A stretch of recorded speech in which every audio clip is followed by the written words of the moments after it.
Kareem, Magic, Shaq, Kobe, LeBron, Luka. I'm like, yeah, you see it. Josh, Kobe Bryant is the best scorer you've ever seen. Point forward isn't a position. Point forward is a skill. LeBron is bully balling his way to a gold medal. Now, I'm all for winning. I'm all for being competitive. But you took it to another level. For the Lakers, like, it's pretty obvious, not that it makes sense or that whether you agree with it or not, I'm still processing. I think most of us are, but clearly if you're putting yourself in the Lakers' shoes, like the line of thinking is obvious that this is a long-term move. I mean, you have secured your next big superstar after LeBron leaves. It sucks that it cost AD to get him, because in the short term, that hurts your already pretty flawed roster. Like, the Lakers have a decent, good roster. They have yet to put together the kind of real construct that they had in 2020 when they won the title in the bubble. And I've argued at times over the last few years, that was 5 years ago. I've argued several times since then. Listen, LeBron's getting older. Swing for the fences. You had Damian Lillard on the market at a time. Jimmy Butler's been floating around. De'Aaron Fox has been available. I've brought up Trae Young. Like, why not go get a third truly legitimate star piece, especially at guard, to add to what you have in LeBron and AD? The perfect deal may not have been out there. But they didn't swing for that. They didn't swing for that. And so I just felt with a roster that's just been good, D'Angelo Russell, they tried out Russell Westbrook. We saw how that worked out, or didn't work out rather. You really needed, like with LeBron and AD, I just felt like unless you're going to come up on another really like ideal roster set like you had in 2020, get another super team, swing for the fences, send picks, send your role players, just get another star in there to truly alleviate LeBron as who's still your best guard at 37, 38 years old. Like, get another swing for the fences, get another big name in there, big star in there while you still can. The problem is that you're still so good, LeBron. You're still so dominant. And we know we can still just give it to you, get to the corner, wait 10 seconds off the shot clock, and kind of just wait to see what you want to do. Would the top tier guards in the NBA be the only types to actually like take the ball out of LeBron's hands? Like, what is it going to take for LeBron to actually get another ring in this climate, being this good, but still needing a lot of help? I never thought that LeBron and the Lakers were going to win another title if LeBron is still running around out there at 38, 39, 40 years old as the best player on the team. It's fun to watch. It's a marvel. It's historic. It's a great story. It's amazing. You got Bronny in there now, so the story is great, but it's not leading to championships. They haven't put together what has felt like or looked like a real championship roster. One of my solutions that I felt like was obvious: get in another star. Swing for another one of these young stars. There's plenty of them out there. They're all over the place now. They're popping up in Detroit and San Antonio, and they're all over. Like, swing for another young star. They didn't do that. So this is where we are now, where, I mean, it starts with Dallas, where Dallas wanted to get off of Luka for reasons that are out there. There are issues with his conditioning, leadership, clearly, and I mean, they were in the finals last year. They've had success with Luka. So clearly these issues were enough of an issue for people in Dallas to say, hey, like, this isn't getting better. This isn't what we want. The Mavericks GM is quoted as saying defense wins championships. If you think back to the finals, if you ever saw, there were whole video reels from last year's finals, Celtics Mavs, of Luka Doncic lost on the defensive end. I mean, it was bad. Like, this is where the Luka and James Harden parallel has come up over the years where, great, dynamic, prolific offensive players giving you nothing, almost negative plays on the defensive end, like liabilities. They give up on plays, and people were putting together video montages of Luka on defense against the Celtics in the finals, missing plays, giving up, gambling on stuff, not getting back, not recovering, not rotating, just not being a great defensive player.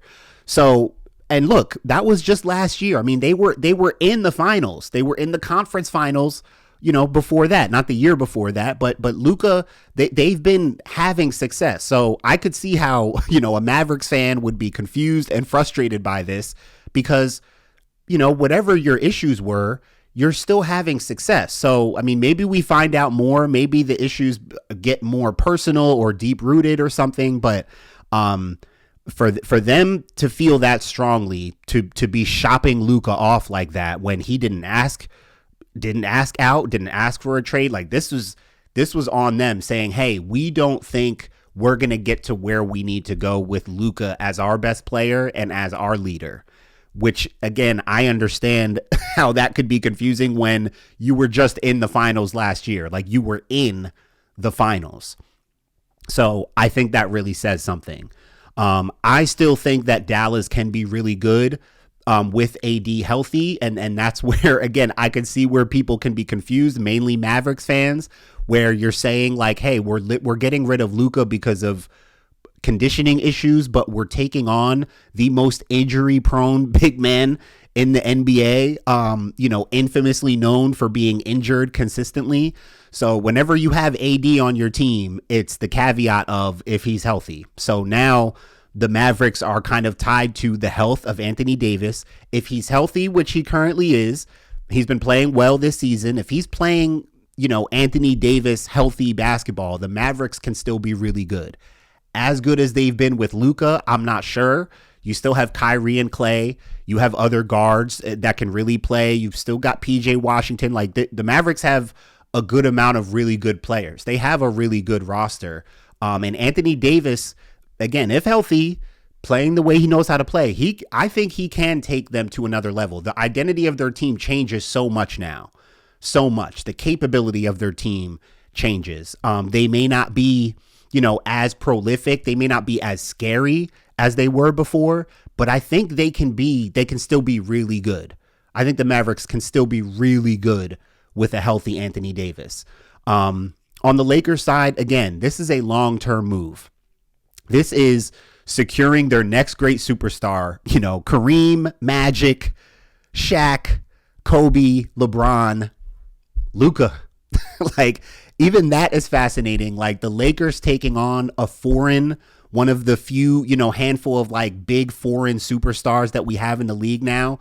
For the Lakers to take that on, that's fascinating for their brand. I mean, if anything else, the Lakers just got more interesting. I don't know if they can, because the Lakers are already flawed. If we were talking about the Lakers taking on Luka and somehow keeping AD with LeBron, obviously that would be a totally different look. We'd be talking like, are they a title contender now? Without AD, you're losing the most vital piece of your roster. Like, nothing against LeBron. I know what LeBron, but like AD, you were setting him up he was going to be the next superstar. He was going to be the next in line to take over and be the leading guy in the franchise. And, for the Lakers in that way, it can look like a come up because, you're getting Luka. You're getting one of the top 5 players in the league right now in his prime at 25 years old.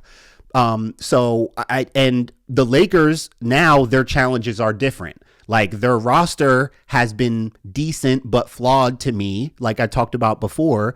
And the challenge of building a championship level or close to championship level roster around an aging superstar in LeBron, who's still really good, but that almost makes it just as tough as I've talked about. That was their challenge before. Now their challenge is what Dallas felt like their challenge was with Luka. And we'll see what happens, because I've seen people saying that, and I don't know if this is coming out from the Lakers and like their train of thought, but I could see this being a train of thought, because you think about the reported issues with Luka, with, his conditioning, not taking care of his body, his leadership, guys not liking playing with him, things of that nature. Those are all things that LeBron thrives in, takes pride in. Guys love playing, enjoy playing with him. Good teammate, good leader, taking care of your body, conditioning. LeBron is at 40 years old, he's in better shape than Luka right now. So for the Lakers, I'm sure they're even hoping if these conditioning things and Luka staying in shape, if those are like real deep-seated issues, then from the Lakers' point of view, they have to be hoping that LeBron can be the perfect mentor for Luka as Luka takes on, being the face of the Lakers is going to be different than being the face of the Mavericks.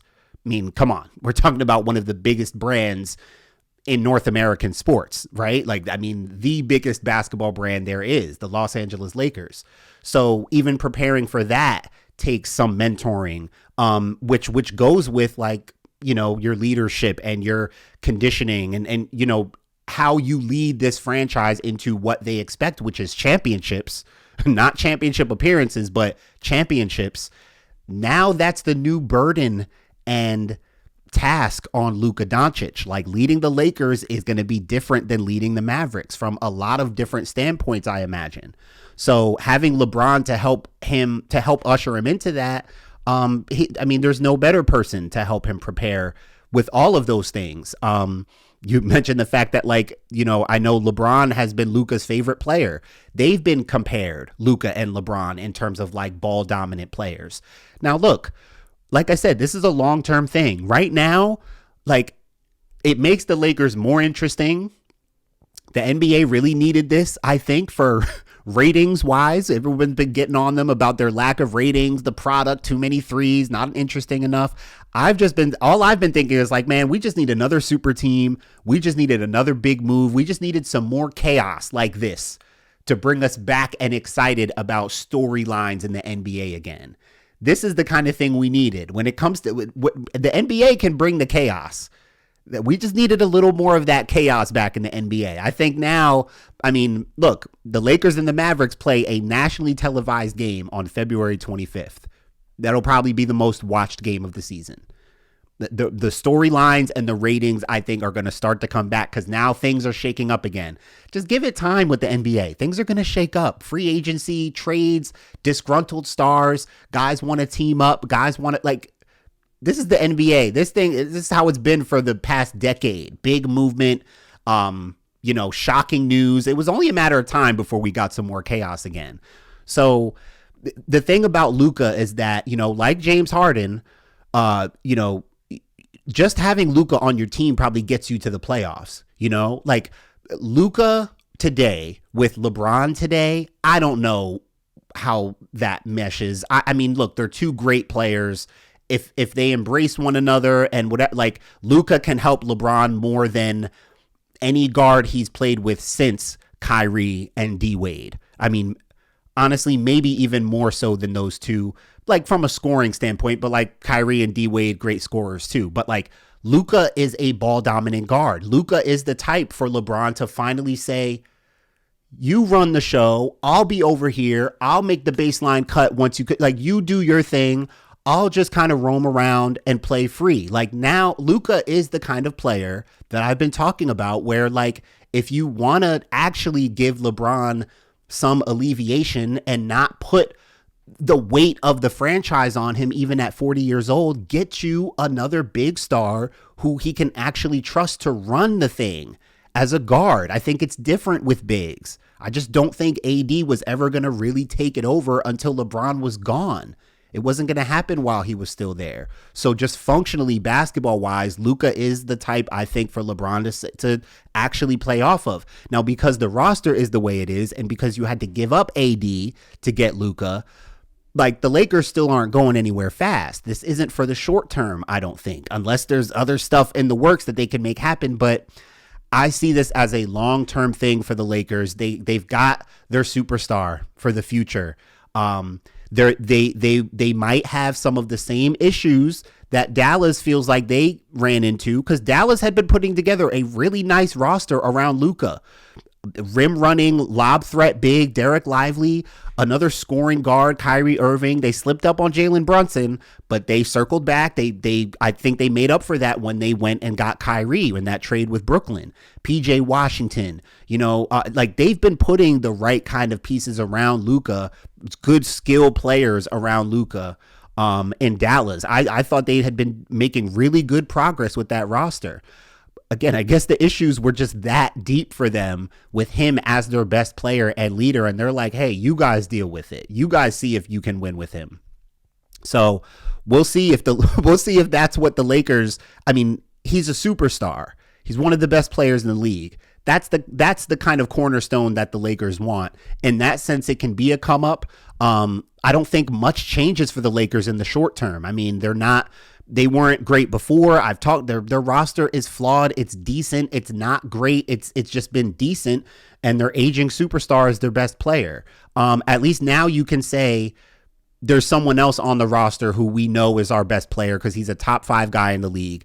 I don't think it does much for them this season in the short term. Doesn't really, I mean, it's just going to be fascinating to watch, honestly.